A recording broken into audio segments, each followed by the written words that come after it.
નમસ્તે વિદ્યાર્થી મિત્રો, આજે આપણે અભ્યાસ કરવાના છીએ આકૃતિના પ્રકારો. આકૃતિના ઘણા બધા પ્રકારો છે, પરંતુ અર્થશાસ્ત્રમાં જે પ્રકારોનો ઉપયોગ થાય છે, જેનો અભ્યાસ થાય છે, એની ખાસ તો વિશેષ સમજૂતી આજે આપણે મેળવવાના છીએ. સૌપ્રથમ આપણે જોઈએ ચિત્રાકૃતિ. એટલે કોઈ પણ માહિતીને ચિત્રના સ્વરૂપમાં રજૂ કરીને જે આકૃતિ દોરવામાં આવે છે, ચિત્રાકૃતિ છે. સામાન્ય રીતે ખૂબ જ પ્રાથમિક અને સરળ માહિતી માટે ચિત્રાકૃતિ છે એ દોરવામાં આવે છે. આકૃતિનો બીજો પ્રકાર એ છે છૂટાછવાયા બિંદુ અથવા તો વિકિરણ દર્શાવતી આકૃતિ. મિત્રો, આ પ્રકારની જે આકૃતિ છે એ મોટાભાગે આંકડાશાસ્ત્રીય સંબંધોમાં, નિયમોમાં વપરાય છે. કારણ કે નિયત સંબંધ અને સહસંબંધ અલગ અલગ પ્રકારની માહિતી દર્શાવતા હોય ત્યારે આ માહિતી ઉપયોગી બને છે અને એમના દ્વારા આ બંને માપ શોધી શકાય છે. એના પછીનો પ્રકાર છે વર્તુળ આકૃતિ. વર્તુળ આકૃતિ છે માહિતી આપી હોય તો એ માહિતીના કદના આધારે આ વર્તુળનો આકાર કે કદ એ દોરીને દર્શાવવામાં આવે છે. આકૃતિનો ચોથો પ્રકાર છે સમય આધારિત અથવા અન્ય પરિબળ આધારિત રેખા આકૃતિ. એટલે જ્યારે માહિતીમાં સમય ખૂબ જ મહત્વનો હોય અને માહિતીના સમયના આધારે રજૂ કરવામાં આવી હોય ત્યારે એને ધ્યાનમાં રાખીને સમય આધારિત રેખાકૃતિનો ઉપયોગ કરવામાં આવે છે, જે અર્થશાસ્ત્રમાં ખૂબ જ વધારે પ્રમાણમાં થાય છે. આકૃતિનો પાંચમો પ્રકાર છે સ્તંભ આકૃતિ. જે સ્તંભ આકૃતિના ઘણા બધા પેટા પ્રકારો પણ છે અને આજે આપણે એ પેટા પ્રકારો પણ ખાસ જાણવાના અને સમજવાના છીએ. અને છેલ્લો પ્રકાર એ છે વૃતાંશ આકૃતિ. વૃતાંશ આકૃતિ કઈ રીતે દોરી શકાય, એમાં આંકડાશાસ્ત્રની કઈ પદ્ધતિનો ઉપયોગ કરવામાં આવે છે, એની સમજૂતી પણ આજે આપણે મેળવવાના છીએ. તો ચાલો સૌપ્રથમ આપણે સમય આધારિત રેખાકૃતિ જોઈએ, જાણીએ અને સમજીએ. તો સૌપ્રથમ એની વ્યાખ્યા જોઈએ કે સમય આધારિત રેખાકૃતિ એટલે શું. તો સામાન્ય રીતે રેખાકૃતિ બે ચલ વચ્ચેના સંબંધની રેખા અને તેનો ઢાળ દર્શાવે છે. આપણે સામાન્ય રીતે આંકડાશાસ્ત્રમાં કે અર્થશાસ્ત્રમાં હંમેશા બે ચલ વચ્ચે કાર્યકારણનો સંબંધ છે એમ દર્શાવીએ છીએ. ઘણી વખત કિંમત અને માંગ, કિંમત અને પુરવઠો, ઉત્પાદન અને વેચાણ, વેચાણ અને નફો. તો આવી રીતે બે ચલ વચ્ચે શું સંબંધ છે અને એ સંબંધ દ્વારા આપણે આકૃતિનો ઢાળ દર્શાવીએ છીએ. તો એને જ આ સમય આધારિત રેખાકૃતિ કહેવાય છે. ખાસ કરીને આ જે બે ચલ વચ્ચેનો સંબંધ છે એ દર્શાવવા માટે આ સમય આધારિત રેખાકૃતિનો ઉપયોગ કરવામાં આવે છે. અહીંયા ઉદાહરણ તરીકે આપણે માંગ રેખા અને પુરવઠા રેખા લઈ શકીએ છીએ, જેમાં કિંમત અને માંગ તેમજ કિંમત અને પુરવઠા વચ્ચેનો સંબંધ છે. આ જે આકૃતિ સમય આધારિત રેખા આકૃતિ છે તેમાં સ્વતંત્ર ચલ એક્સ અક્ષ પર એટલે કે એક્સ ધરી પર અને પરતંત્ર ચલ વાય ધરી એટલે કે વાય અક્ષ પર હંમેશા દર્શાવવામાં આવે છે. ઘણી વખત એવું પણ થાય છે કે અત્યારના સમયમાં કમ્પ્યુટરનો ઉપયોગ ખૂબ જ વધારે પ્રમાણમાં થાય છે. એટલે કમ્પ્યુટરના માધ્યમ દ્વારા પણ આવી સમય આધારિત રેખા આકૃતિ દોરી શકાય છે. આજે આપણે ક્રિકેટની રમતમાં પણ ઘણી બધી વખત બંને ટીમો રન કરતી હોય ત્યારે કોમેન્ટેટર દ્વારા રનની કેટલી ઝડપ છે તે આ સમય આધારિત રેખા આકૃતિ દ્વારા દર્શાવવામાં આવે છે. ખાસ તો એ કે સમયના સંદર્ભમાં કોઈ એક ચલના સ્વયં સ્પષ્ટ વલણો દર્શાવતી આકૃતિ અર્થશાસ્ત્રમાં વારંવાર વપરાય છે.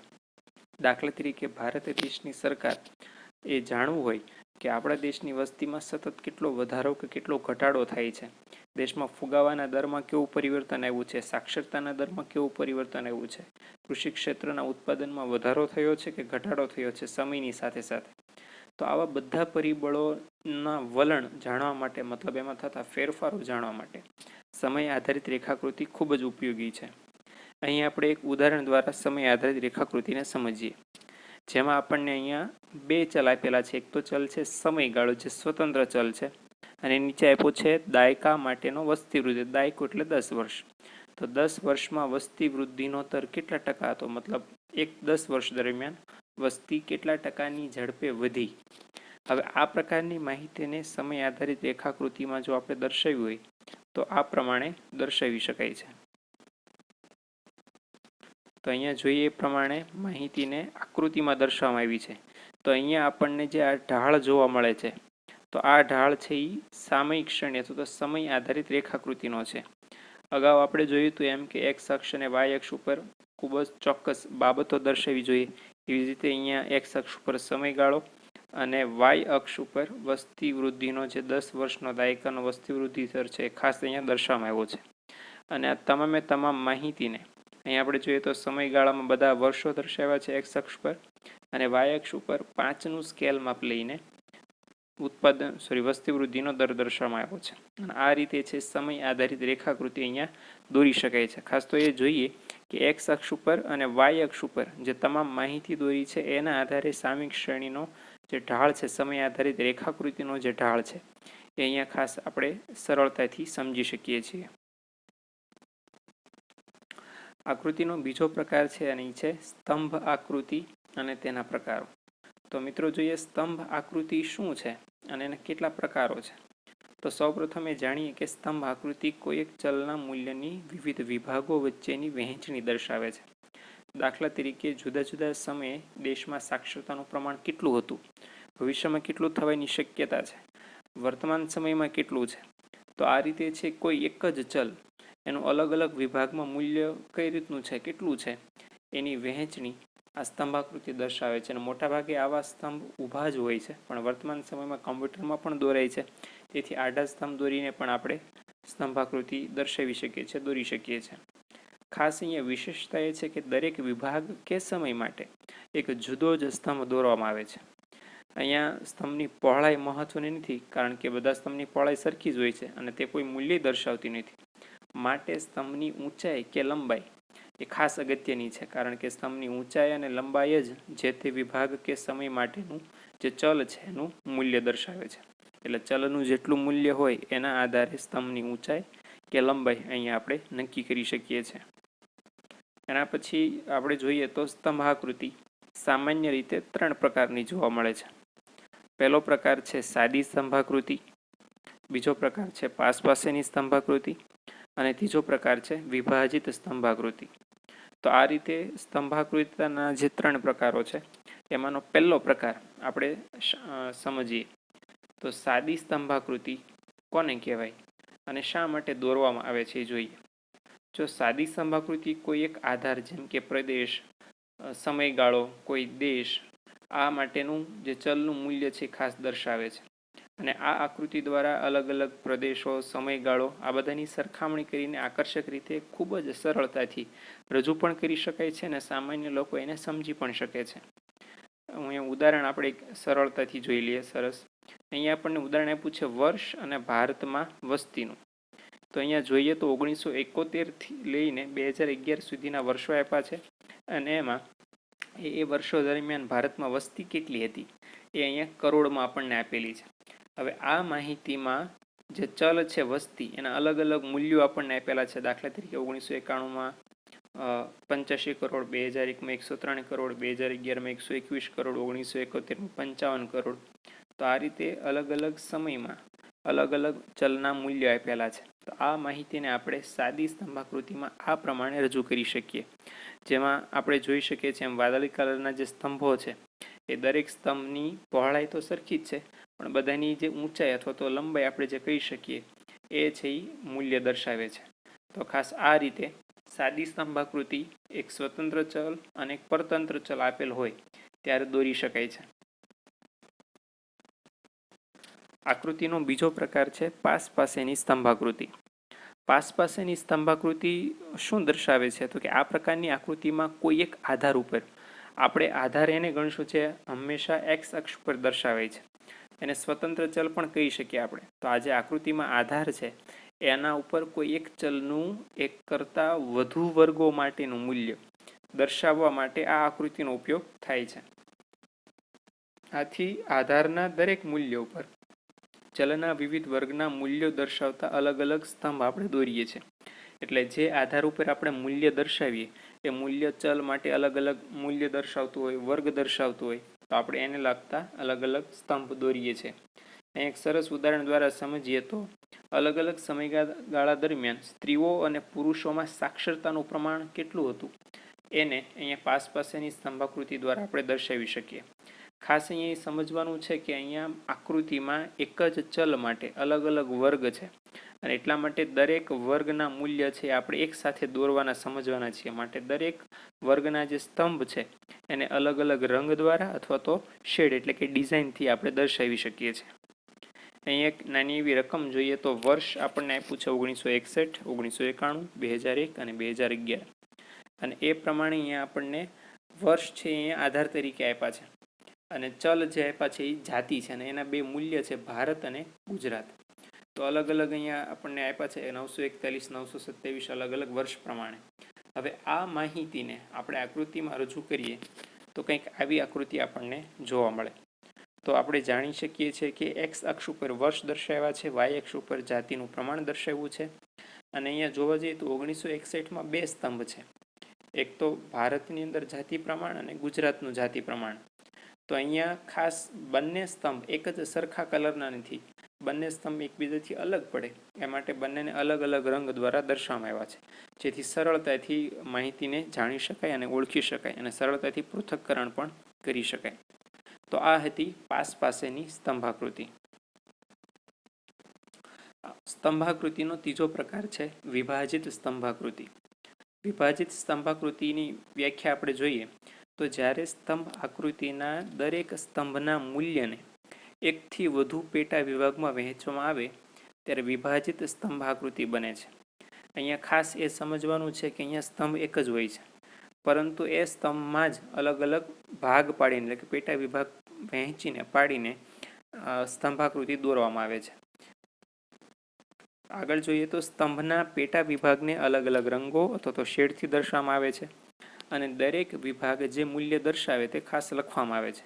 એટલે અહીંયા સ્તંભના આપણે જેટલા વિભાગ પાડી બધા વિભાગોને કાં તો અલગ અલગ રંગોથી અથવા તો અલગ અલગ શેડ એટલે ડિઝાઇનથી આપણે દર્શાવીએ છીએ, જેથી આપણે એ વિભાગનું મૂલ્ય જાણી શકીએ. ઉદાહરણ તરીકે અમુક મહિના દરમિયાન ગ્રામ્ય અને શહેરી વિસ્તારમાં ચોકલેટના બોક્સનું વેચાણ. તો ગ્રામ્ય વિસ્તારની અંદર ઘણા બધા મહિનાઓ દરમિયાન અથવા તો શહેરી વિસ્તારમાં ઘણા બધા મહિનાઓ દરમિયાન ચોકલેટના બોક્સનું વેચાણ કઈ રીતે થયું અને કેટલું થયું તેની માહિતી આપણે વિભાજિત સ્તંભાકૃતિ દ્વારા દર્શાવી શકીએ.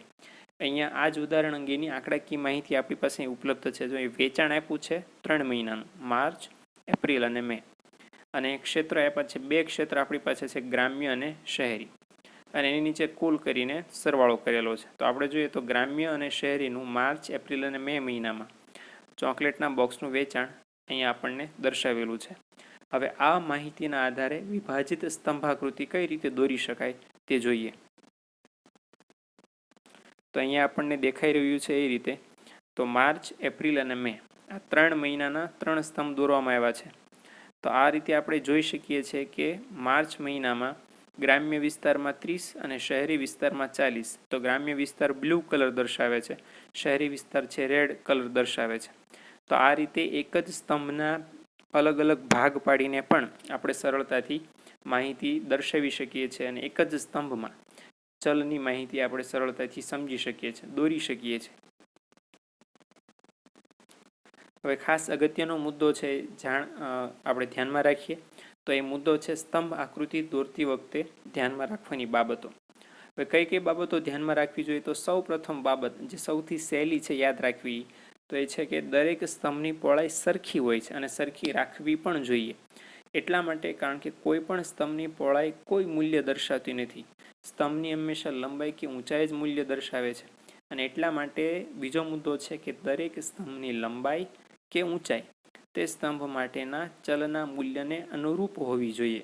એટલે જે આપણને માહિતી આપી છે તે માહિતી કેટલી મોટી છે કેટલી નાની છે એના આધારે સ્તંભની લંબાઈ કે ઊંચાઈ નક્કી થવી જોઈએ.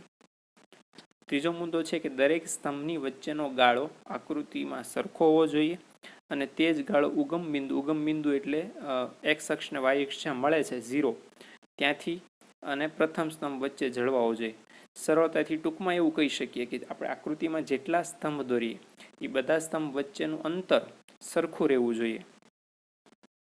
ચોથો મુદ્દો છે દરેક સ્તંભ મોટાભાગે તો એક્સ ધરી પર જ દોરવામાં આવે છે અને જેના પર જે પરિબળ દર્શાવી છે ને આધાર કહેવાય છે. આપણે પાછળમાં ઘણા બધા ઉદાહરણ જોઈએ એમાં જોયું કે એક્સ ધરી પર કાં તો વર્ષ, દેશ, માસ, કોઈ સમયગાળો દર્શાવીએ છીએ. તો જે એક્સ અક્ષ ઉપર આપણે દોરીએ છીએ દર્શાવીએ છીએ તો એને આધાર કહેવાય છે.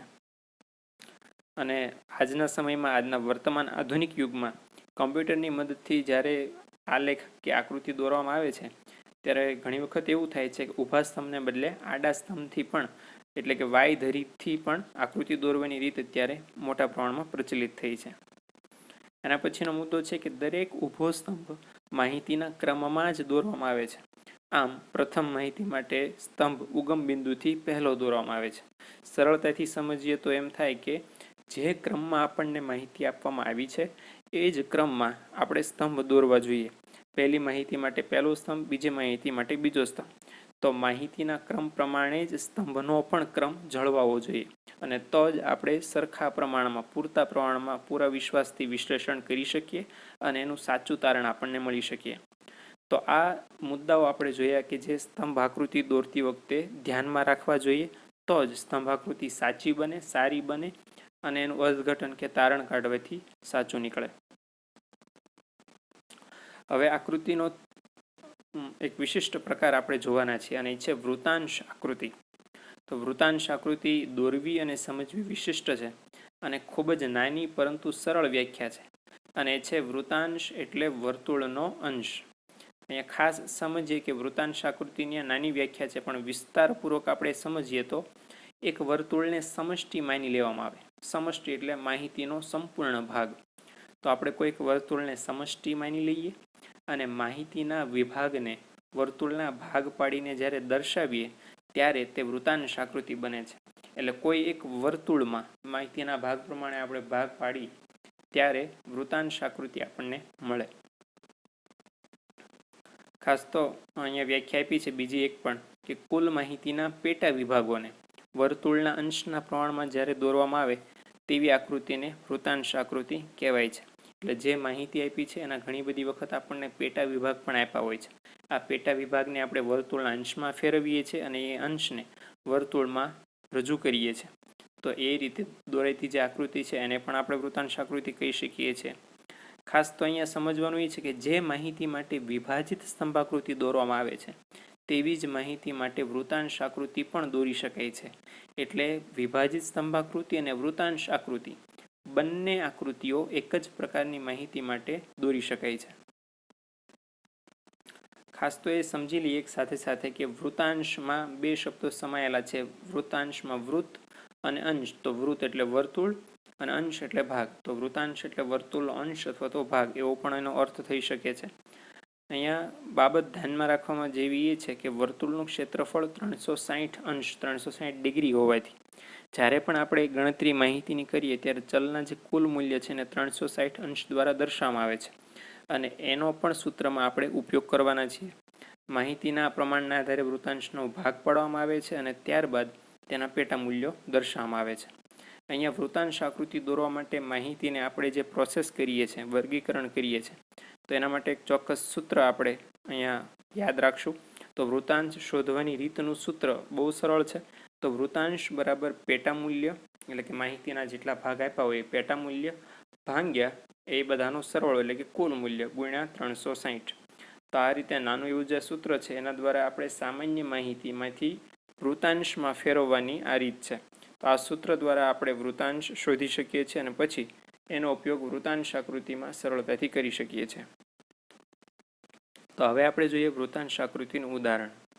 તો અહીંયા આપણને માહિતી આપી છે જેમાં વસ્તુ આપી છે, દાખલા તરીકે ચોપડીઓ, સ્ટેશનરી, કમ્પ્યુટર, નાસ્તો, કપડાં અને કુલ. અને આ બધી માહિતી માટે અલગ અલગ ટકાવારી ખર્ચ આપ્યો છે. દાખલા તરીકે અહીંયા ચોપડીઓ માટે આપણને ખર્ચ આપ્યો છે 20%, નાસ્તા માટે આપણને ખર્ચ આપ્યો છે 30%. તો અલગ અલગ ટકાવારી ખર્ચ આપ્યો છે. એટલે સૌ પ્રથમ આપણે કામ કરવાનું એ છે કે જે ટકાવારી ખર્ચ આપ્યો છે એનો આપણે સરવાળો કરવાનો છે. તો સરવાળો કરીએ તો જાણી શકીએ કે આપણે સરવાળો જે ટોટલ કર્યો એ 100 થાય છે. સરવાળો કર્યા પછી આપણે વૃતાંશની ગણતરી ઉપર મુજબના સૂત્ર પ્રમાણે કરીએ તો 20 છે. ચોપડીઓ માટેનો વૃતાંશ આપણે 20નો વૃતાંશ શોધવો હોય તો સરળતાથી કરી શકીએ છીએ કે 20 ગુણ્યા 360 ભાગ્યા કુલ મૂલ્ય જે છે એ 100 છે. તે કરવાથી આપણને 72 જે જવાબ મળ્યો, 72 અંશ કે 72 ડિગ્રી. તો એ અહીંયા આપણે વૃતાંશ છે. એટલે અહીંયા જોઈ શકીએ તે દરેક વસ્તુનો વૃતાંશ આપણે આ રીતે સૂત્ર દ્વારા શોધી શકીએ છીએ. અને આપણે જેટલા વૃતાંશ શોધ્યા એ બધા વૃતાંશનો સરવાળો 360 અહીંયા આપણને જોવા મળે છે. જો બધા વૃતાંશનો સરવાળો 360 થાય તો જ આપણી આંકડાકીય ગણતરી સાચી છે એમ કહી શકાય. હવે આ જે વૃતાંશ આપણને મળ્યો છે એ વૃતાંશના આધારે બાજુમાં આપણે વર્તુળ જોઈ શકીએ છીએ, વર્તુળના વૃતાંશના ભાગવાળું. તો એવી રીતે આકૃતિ દોરવી જોઈએ અને આ રીતે અલગ અલગ કલર અહીંયા એના દ્વારા દર્શાવવામાં આવ્યું છે. દાખલા તરીકે સૌ પ્રથમ ચોપડીઓ છે તો એનો ટકાવારી ખર્ચ 20% છે. તો 20% છે એ આપણે આ રીતે વૃતાંશ આકૃતિમાં દર્શાવેલું છે. ખાસ તો સમજવાનું એ છે કે વૃતાંશની ગણતરી એટલા માટે કરવાની હોય છે કારણ કે વર્તુળના ભાગ છે એ અંશ દ્વારા નક્કી થાય છે. તો જે 72 અંશ આવ્યા એ વર્તુળમાં 72 અંશના ખૂણાનો એટલો ભાગ અહીંયા આપણે દર્શાવ્યો છે. તો અહીંયા આપણને જે બ્લુ કલરનો ભાગ દેખાય છે એ ચોપડીઓ અંગેનો ભાગ છે, જેમાં 20% આપણે દર્શાવ્યા છે. એટલે દર્શાવ્યા છે 20%, પરંતુ 72%નું માપ લઈને એ ભાગને અલગ કરવામાં આવ્યો છે. સ્ટેશનરી માટે જોઈએ તો સ્ટેશનરીમાં 18 અંશ આપણને મળ્યા છે, પણ છે માત્ર 5%. તો અહીંયા લાલ કલરનો જે ભાગ દેખાય છે સ્ટેશનરીનો ભાગ છે. એટલે આ રીતે છે વૃતાંશ આકૃતિમાં દરેક અલગ અલગ વસ્તુ માટે, દરેક અલગ અલગ ચલના મૂલ્ય માટે અલગ અલગ ભાગ પાડવામાં આવે છે અને ભાગને અલગ દર્શાવવા માટે અલગ રંગ કે શેડ કે ડિઝાઇન એનો ઉપયોગ કરવામાં આવે છે. હવે જોઈએ વૃતાંશ આકૃતિ દોરતી વખતે ધ્યાનમાં રાખવાની બાબતો. તો સૌથી પહેલી બાબત છે કે વર્તુળના 360 વૃતાંશ હોય છે. એ આપણે માહિતીને સમજતી વખતે પણ અને વૃતાંશ આકૃતિ દોરતી વખતે પણ ખાસ ધ્યાનમાં રાખવું જોઈએ.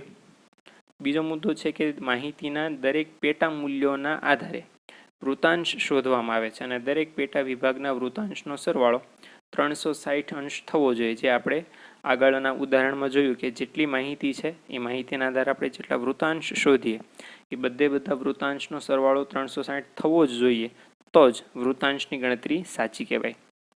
ત્રીજો મુદ્દો છે કે જ્યારે કોઈ બે સમયગાળા દરમિયાન કે પ્રદેશો વચ્ચેની સરખામણી કરવી છે અને એ સરખામણી વૃતાંશ આકૃતિ દ્વારા કરવી હોય ત્યારે બે વૃતાંશ આકૃતિ બાજુમાં દોરવી જોઈએ અને કુલ મૂલ્યના આધારે વર્તુળ દોરવું જોઈએ.